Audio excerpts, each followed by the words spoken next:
I'm JJ Virgin, PhD dropout, sorry mom, turned 4-time New York Times bestselling author. Yes, I'm a certified nutrition specialist, fitness Hall of Famer, and I speak at health conferences and trainings around the globe. But I'm driven by my insatiable curiosity and love of science to keep asking questions, digging for answers, and sharing the information I uncover with as many people as I can. And that's why I created the Well Beyond 40 podcast, to synthesize and simplify the science of health into actionable strategies to help you thrive. In each episode, we'll talk about what's working in the world of wellness, from personalized nutrition and healing your metabolism to healthy aging and prescriptive fitness. Join me on the journey to better health so you can love how you look and feel right now and have the energy to play full out at 100. So it turns out we aren't crazy. Our brains do change as we go through menopause. We all knew this as women going through menopause, but there never had been any research on it until now. Enter Dr. Lisa Mosconi, a true innovator who has been the first one to really go in there and start to image women's brains pre-menopause, peri-menopause, post-menopause, and look at the differences. And now she's going in and starting to look at the differences with women on HRT and not. And what she's finding is truly miraculous. And one of the cool things she's finding is, guess what? There are big benefits to postmenopausal brains. And you're going to hear all about that today. I've got Dr. Lisa Mosconi in the house. She is an associate professor of neuroscience and neurology and radiology at Weill Cornell Medicine and the director of Women's Brain Initiative and the Alzheimer's Prevention Clinic at Weill Cornell Medicine, New York Presbyterian Hospital. I had her on the show before. She wrote the book XX Brain, which was a New York Times bestselling book, and also Brain Food. And I had her come on before to talk about, what we should feed our brains. We will be digging into her latest research, which is wild and super actionable, by the way. And then I have her sharing what you can do right now that's going to help you wherever you are. If you're 50, if you're 40, if you're 60, if you're 80, have the best brain possible. So she's going to be sharing all of that information as well. Also, what's different when you're in puberty? Like when does your brain change, and what happens at puberty, at pregnancy, at postmenopause that is super important actually for us to adapt to each of those stages. So we'll be digging into that. You'll love her accent. She is she's Italian, and she went to the University of Florence in Italy. And she is listed as one of the 17 most influential living female scientists by the Times and called the Mona Lisa of neuroscience by Elle International. So this is a fabulous, very provocative interview that will make you some of this you'll go, yes, I've been feeling that. Okay.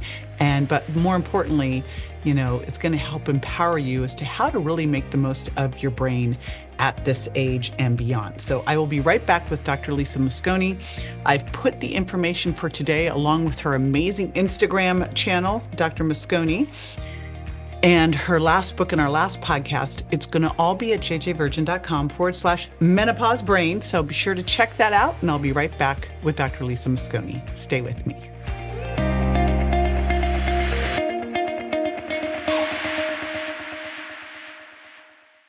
Dr. Lisa Mosconi, welcome back to the show. Thank you for having me. So happy to be here. Well, how could I not have you when you write a book called The Menopause Brain? Oh my gosh. I'm like, how quickly can you come on the show, and can we just do 10 episodes?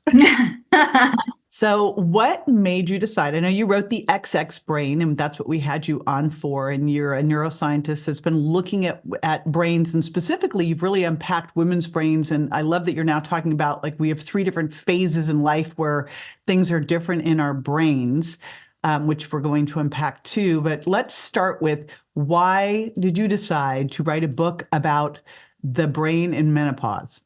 Because when I wrote the XX Brain, and I was talking about how menopause and hormonal changes impact the brain, also in terms of Alzheimer's prevention and all the things that we can do to protect our brains for the long term, everybody wanted to talk about menopause.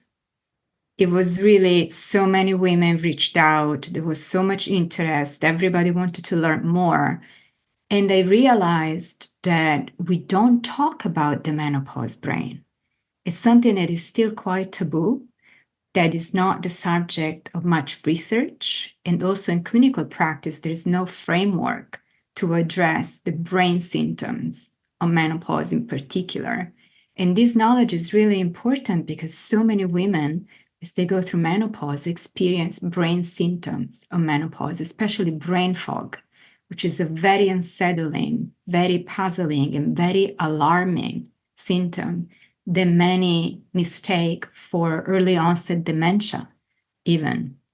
And so I really noticed a surge of interest among women and readers and contacts, but also my friends and colleagues who really wanted to know more.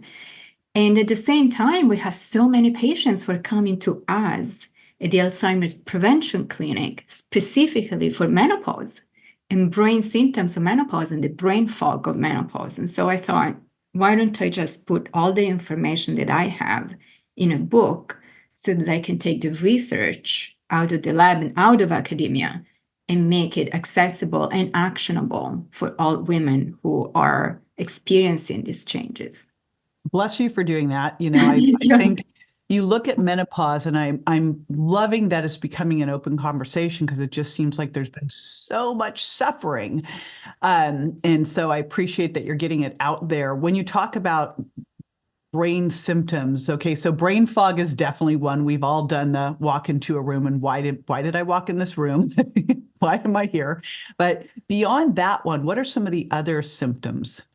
Yes, so there are so many brain symptoms or neurological symptoms of menopause that are quite often misunderstood as something to do with the ovaries, right? So as a society, we have really focused on only half of what menopause is all about, which is the half pertaining to reproductive life and ovarian function.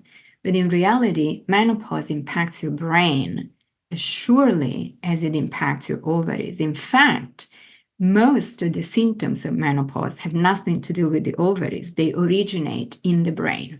So when women say that they're having hot flashes, night sweats, insomnia, or disturbed sleep, and mood swings, and depression, and anxiety, and brain fog, and memory lapses, or having a hard time concentrating, but even feeling anxiety or more stress in life, those are indeed signs of menopause, but they have nothing to do with the ovaries. Those are neurological symptoms that originate from the ways that the brain changes during menopause. So they are a direct consequence of hormonal changes in the brain. So I know you've been mapping that, right? You've been doing brain imaging so you can actually see what's going on in the brain. So what does it look like? What's happening? So this is interesting because, as you know, I am not an OB-GYN. I'm a neuroscientist. I specialize in brain health and Alzheimer's prevention.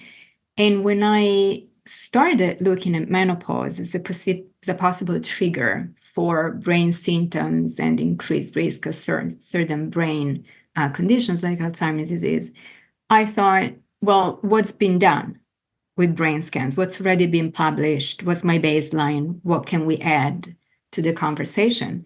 And that was in 2015. And there wasn't a single brain imaging study looking at women before and after menopause, or even just women at different stages of menopause, premenopausal, perimenopausal, postmenopausal, nothing. There wasn't a single brain imaging study. Whatever had been done was focused on women who were way past menopause in their 70s or 80s. So menopause was really studied more like an outcome than something leading to a certain outcome. So I said, well, we have the data, we need to know. Let's do it, even though it's really not my thing, right? It wasn't my thing. Now it's my thing. I was going to say it is now. Certainly now, because the data was so impressive. So we had enough data to compare midlife women to men matched by age, so exactly the same age.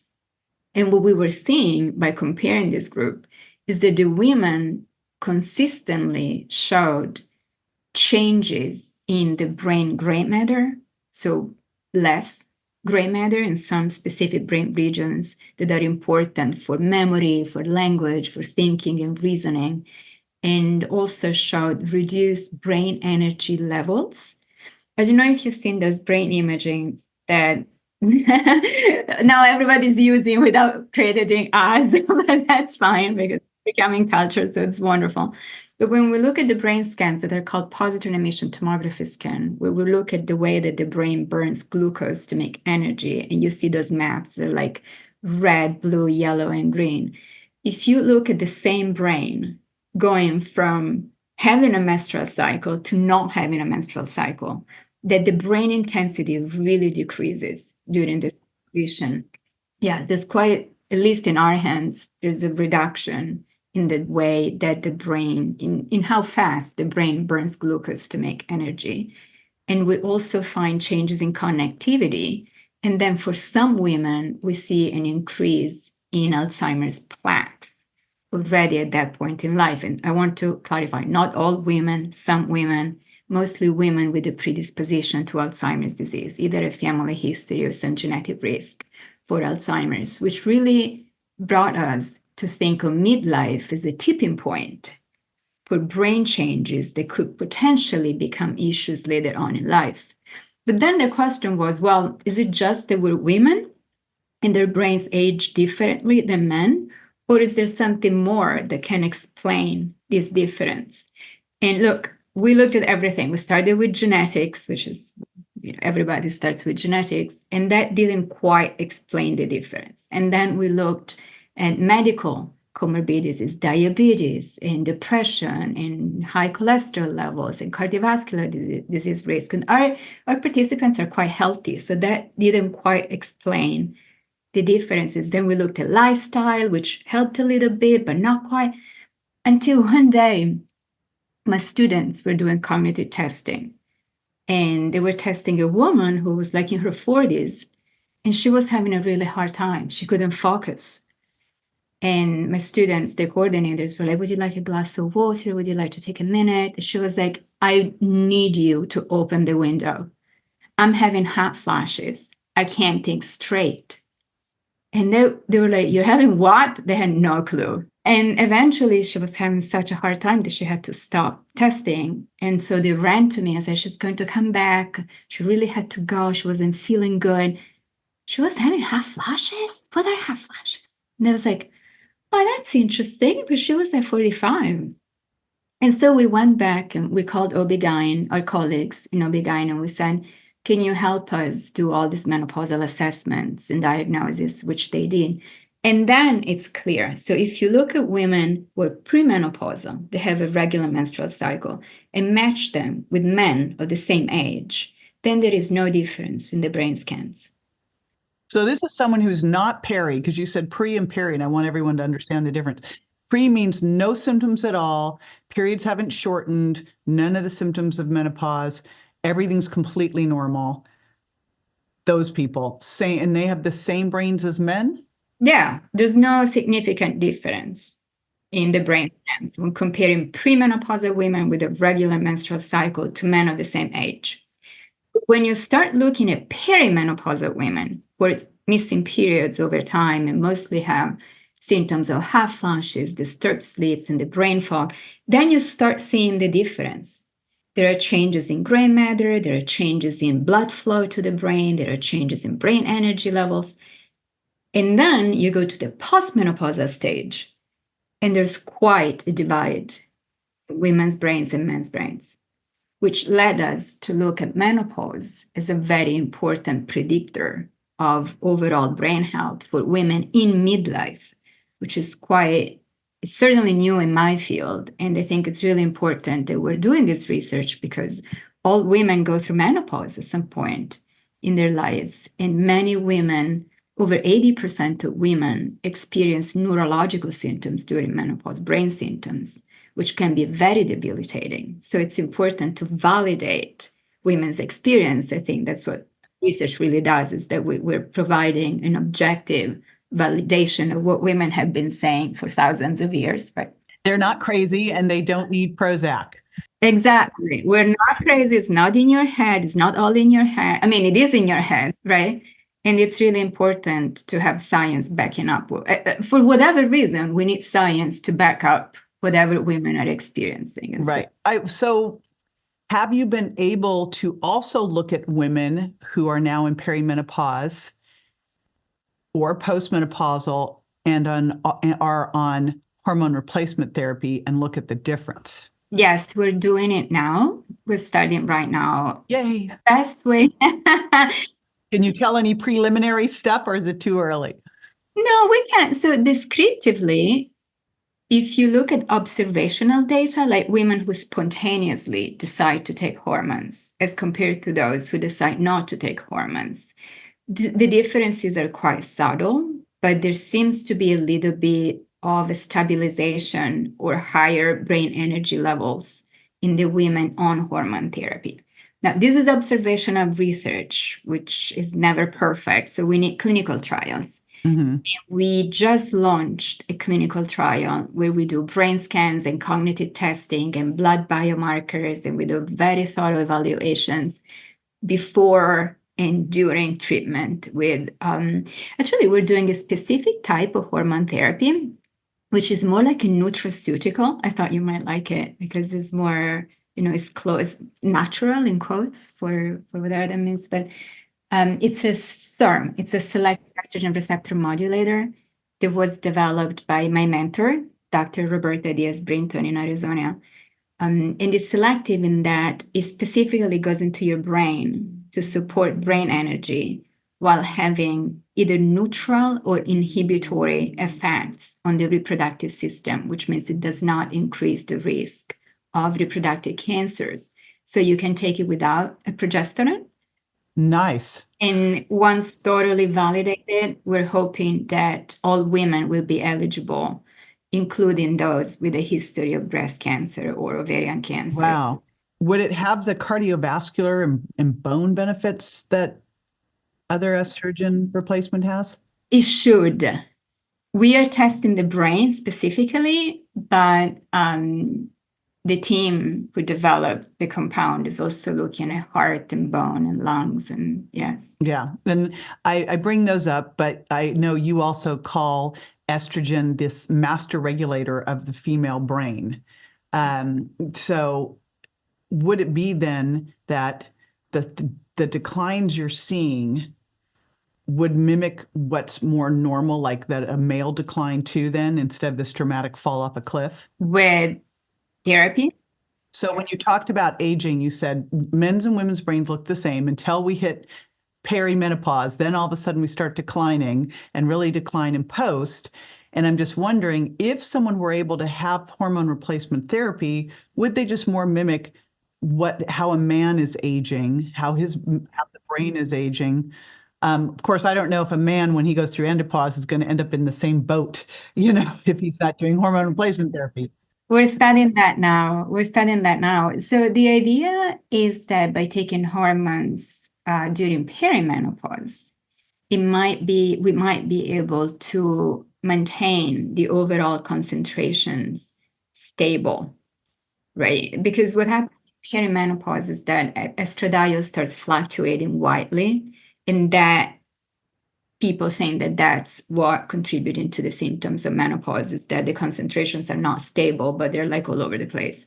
So if you start taking supplements or replacing the hormones ahead of time, the idea is that the concentrations will stabilize and your brain will not go through these kind of wide fluctuations as well. They could then hopefully mitigate or ideally prevent the symptoms from happening.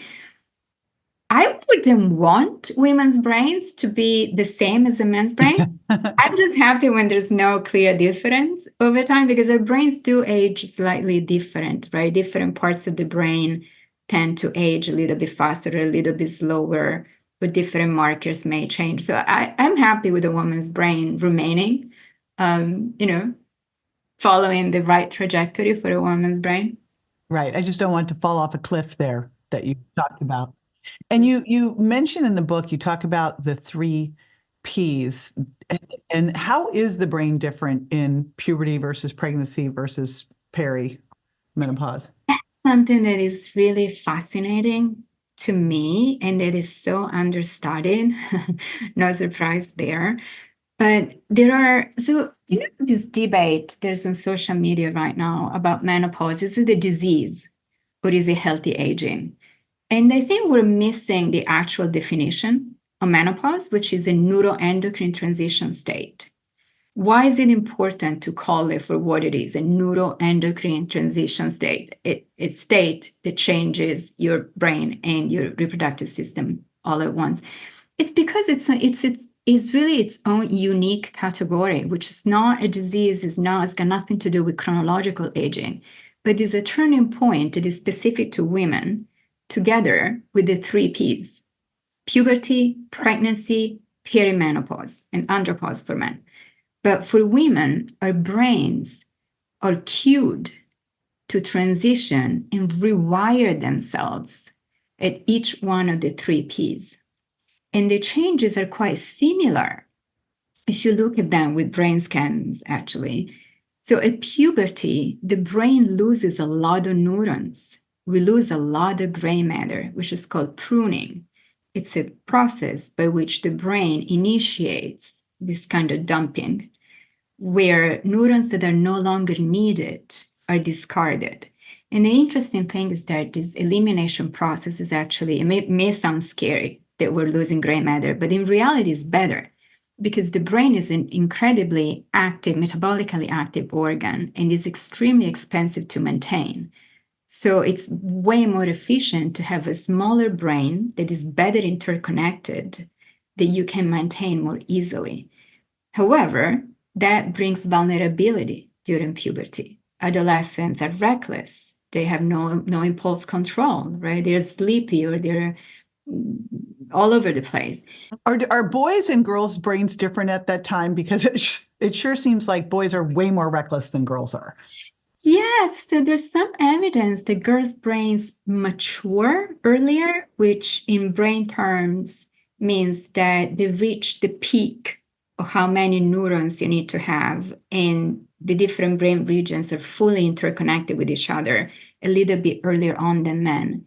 It's usually 3 years. So for girls hit puberty around 11, 12, or now even earlier, whereas boys is more like 14. And this kind of peak maturity usually tends to coincide with puberty.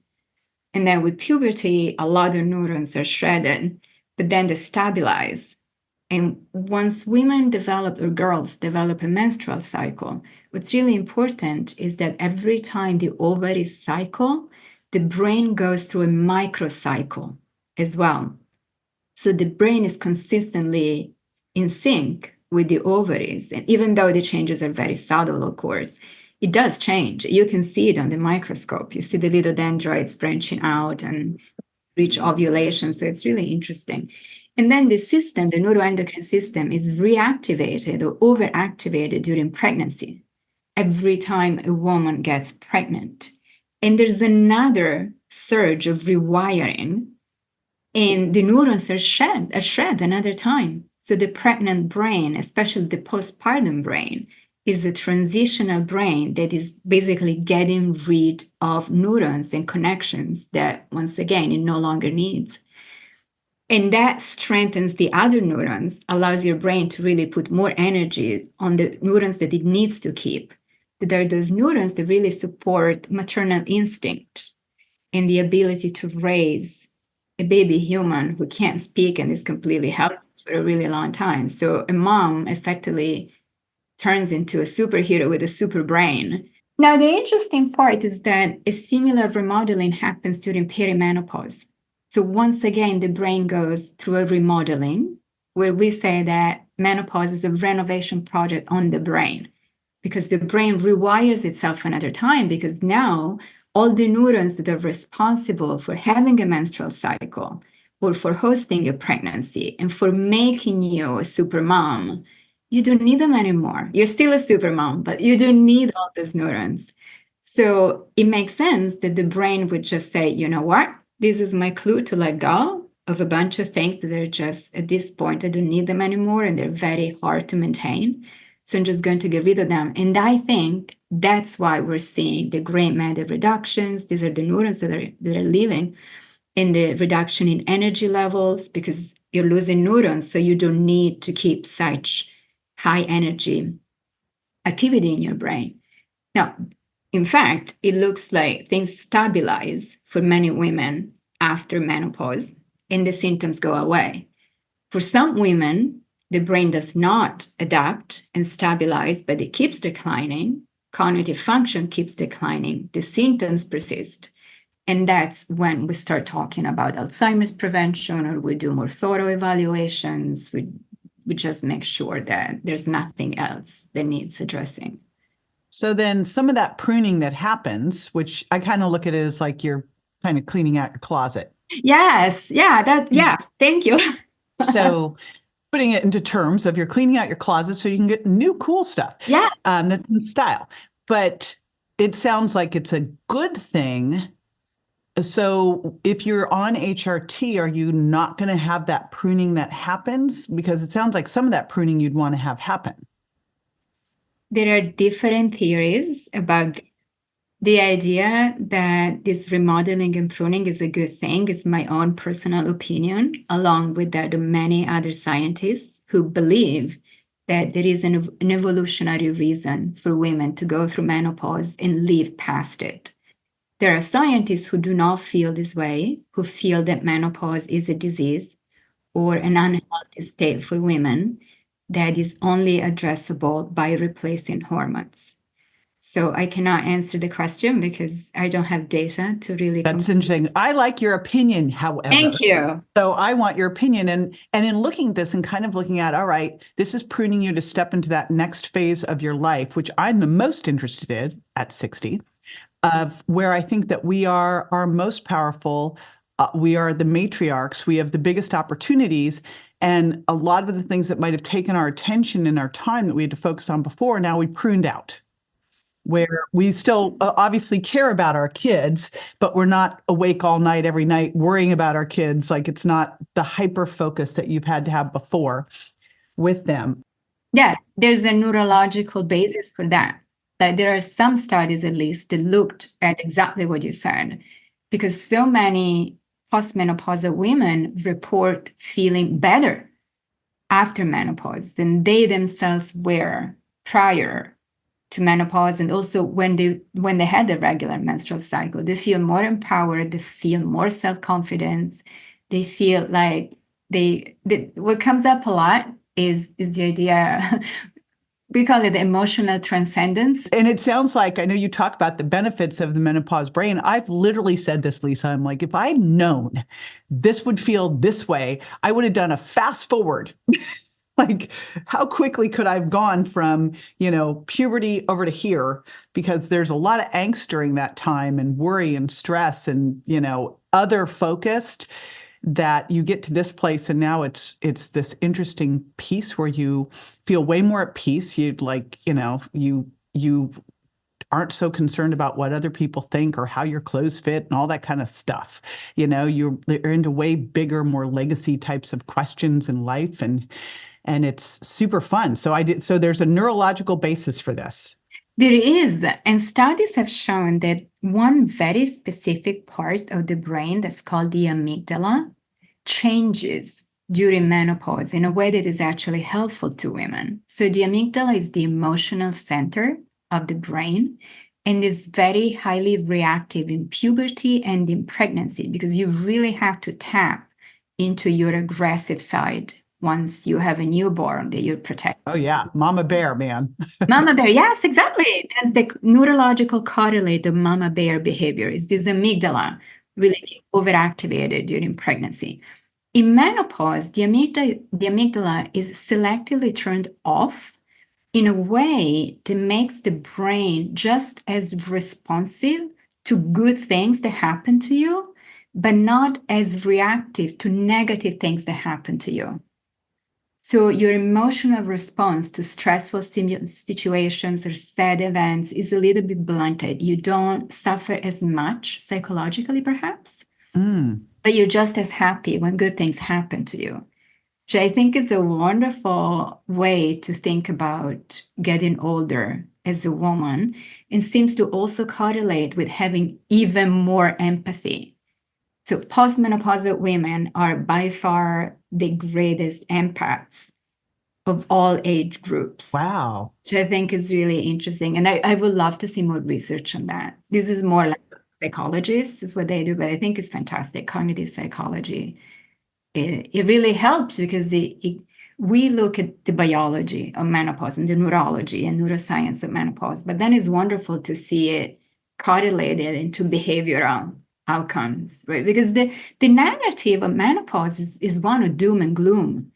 It's like, oh, you're no longer fertile, you're no longer interesting, you're basically invisible, and now you're unhealthy on top of that. And it's just not true.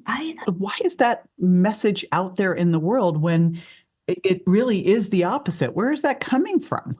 I would say from Darwin, as far as I'm concerned. So Darwin, who's the father of modern biology, was a complete misogynist, right? Saying that his dog was smarter than his wife and stuff like that. But also his teachings are really the backbone of modern biology and modern science. And they're all predicated on the assumption that evolution makes you stronger, right? The survival of the fittest. Mm. And in order to be fit and successful, you need to be fertile and reproductive because you need to pass on your genes to your next generations, which makes sense if you're a man, because men remain fertile into their 80s, as tabloids keep reminding us. But the beautiful thing about human menopause is that it's quite special. Because if you look at other animal species, most females die soon after the end of their reproductive span. But women don't, right? We live past it, which I think is a gift. It's a huge gift in so many ways. And also it means that evolution the theory just does not apply to women. We have important things to do. And I think this is the time of our life when we really are stepping into doing those things. And I've literally been collecting role models of women out there who in their 60s, 70s, 80s, I'm like, oh my gosh, look at what you're accomplishing at this time in your life. I mean, look at Dolly Parton. Yeah. Like, holy smokes, Dolly, you're just amazing. So, you look at these women and there's so much proof out there and they are not invisible. So this is such a great empowering message. So someone going through all of this, what are some of the things beyond okay, it's time to step into your most powerful time in life, your greatness. What can they do from a health standpoint to help make sure they can do that? Yes, there are so many things that one can do to really protect your brain, their brains over time and for a lifetime of use that I think are best started in midlife. Because honestly, your health in midlife is the best predictor of your health in old age and for the rest of your life. And it's never too late to start. However, the sooner you start, the better, because you give yourself a head start. Yeah. And midlife, by the way, I've reframed completely. So midlife, it's amazing how as you get older gets older. And I always thought, midlife, I think, what was it, 30 to 50? Now for me, I think it's 40 to 80. Just that's my new midlife. I love that. Yeah, why not? Why not? For sure. I would say the sooner you're able to start and really commit to taking care of yourself, the better. And what are the big drivers you see that we should be doing? What are the ones most important that a neuroscientist believes we should be doing, and maybe you're doing yourself? For lifestyle? Mm-hmm. Oh, for sure. Diet and exercise are the cornerstones of a healthy brain. Okay. And what specifically, because those are broad categories.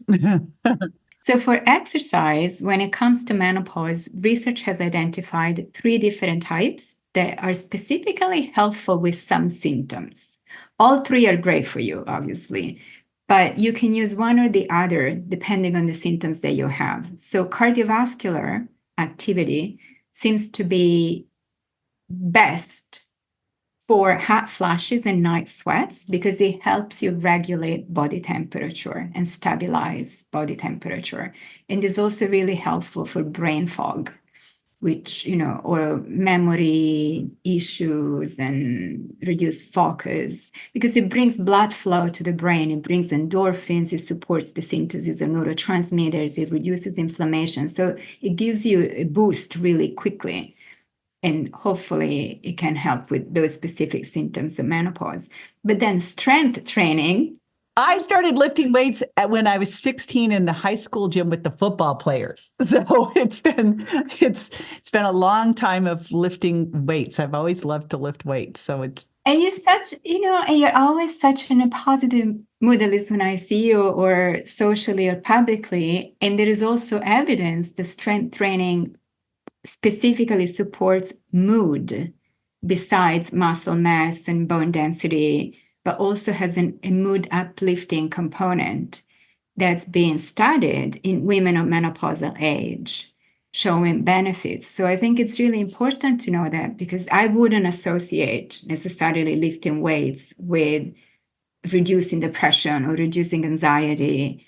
So it's important to know that that is a viable strategy that is also good for you overall, but also specifically for those symptoms. And then flexibility exercises, so more like mind-body techniques like yoga, Pilates, Tai Chi, stretching even, seems to help with obviously balance and flexibility, but also with sleep and stress reduction. So if one has ideally the time to do everything, that's wonderful. Otherwise, of course, whatever you can do more consistently, I think it's really important. So consistency is key rather than temporary intensity. I mean, you have to work out consistently over time to really overdoing it one day and then you can't move for a week. So I think frequency is important and consistency. And for diets, everybody's on different diets. So I try to stick with the nutrients, right? So the nutrients that have been more consistently linked with better women's health and a gentler menopause are antioxidants, fiber, anti-inflammatory nutrients like omega-3s, but also the phytonutrients that you find in spices and herbs, which are very soothing, and lean protein. I think this has been shown time and time again to be really beneficial for women's health. Also some complex carbohydrates, but I think they come hand in hand with the fiber to tell them apart. And minimizing things like processed foods and refined sugar and soda and refined carbohydrates has been shown to delay the onset of menopause, or to be linked with a delayed onset of menopause in women, and also fewer symptoms of menopause. In some clinical trials and observational studies, women who were on a Mediterranean style diet and were compared to women on a Western American diet showed a 30% reduction in hot flashes and night sweats in as little as 3 months. So I think it's helpful to remind all of us the diet has an impact, and the healthy diet can support an easier transition. You realize if that was a drug, that would be a huge drug, 30%. I always look at that and look at the benefits of exercise, and I go, if you had a drug that did this, everyone would prescribe it. So I think this is important because those two levers can make a massive difference. And nothing you said was outrageous, right? So no, I think it's very doable. It's really a matter of making the right choices and be consistent with having a healthy diet and a regular exercise routine. And of course, other things are just as important, like sleep, a good sleep hygiene, and avoiding toxins and reducing stress. These are all things that have an impact on hormonal health and hormonal concentration.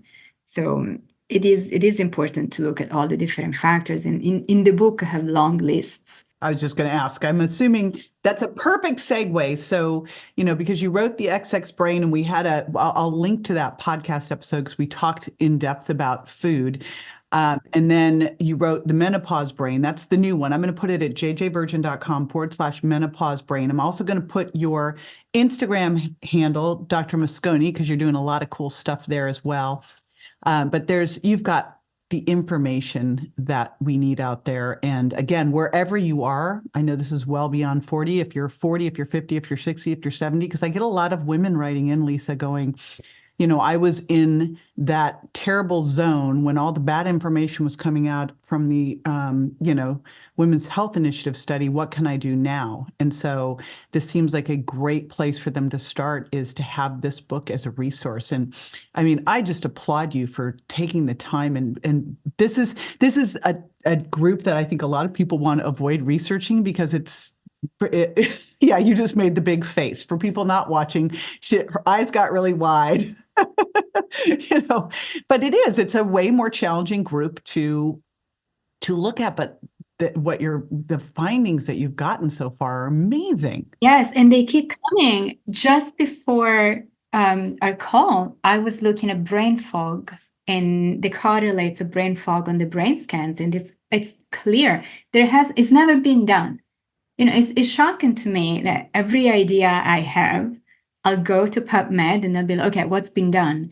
And nothing has been done with brain imaging. So it's really uncharted territory, which is a bit stressful as a scientist, because it's always better to start with something that has been done and then you build up on it. But it's also really rewarding, and I think it needs to get done.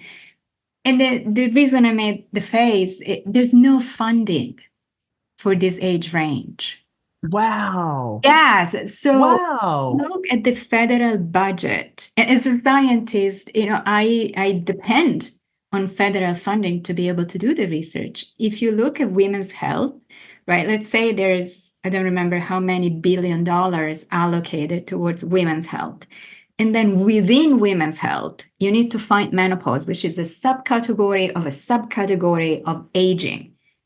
And menopause research received $8 million in 2020. $8 million is 3 grants, which, if you do the math, is 0.02% of the federal budget for women's health, which in turn is 0.5% of the entire NIH budget.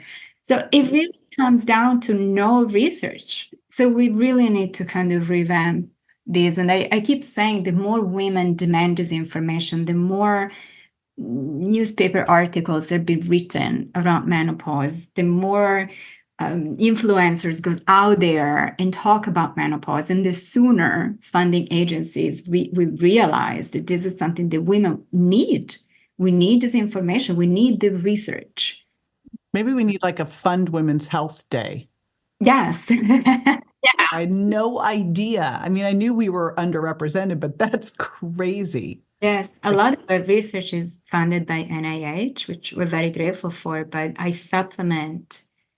I almost, I have to basically double it with private donations. And thank goodness that we have wonderful donors at Weill Cornell Medicine, New York Presbyterian, who really believe in research, and they're willing to fund things that the government wouldn't fund because they're new, they haven't been done, they're risky even. You are a true innovator. An innovator, a disruptor. And persistent. I am just persistent. Well, thank you so much. Thank you so much for your work. Thank you for this book and past book and everything on Instagram. Everyone listening, make sure you follow Dr. Lisa Mosconi on Instagram. She's putting out great, great, great content. Share this episode and share the books with your girlfriends, because this will really help you step into this place where this is the best time of life. And with this knowledge, now you can make it so. So I appreciate everything you do. And thank you again for being the guest on the show as well. Thank you. Thank you for having me. Be sure to join me next time for more tools, tips, and techniques you can incorporate into everyday life to ensure you look and feel great and are built to last. Check me out on Instagram, Facebook, and my website, jjvirgin.com. And make sure to follow my podcast at subscribetojj.com so you don't miss a single episode. And hey, if you're loving what you hear, don't forget to leave a review. Your reviews make a big difference in helping me reach more incredible women just like you to spread the word about aging powerfully after 40. Thanks for tuning in, and I'll catch you on the next episode.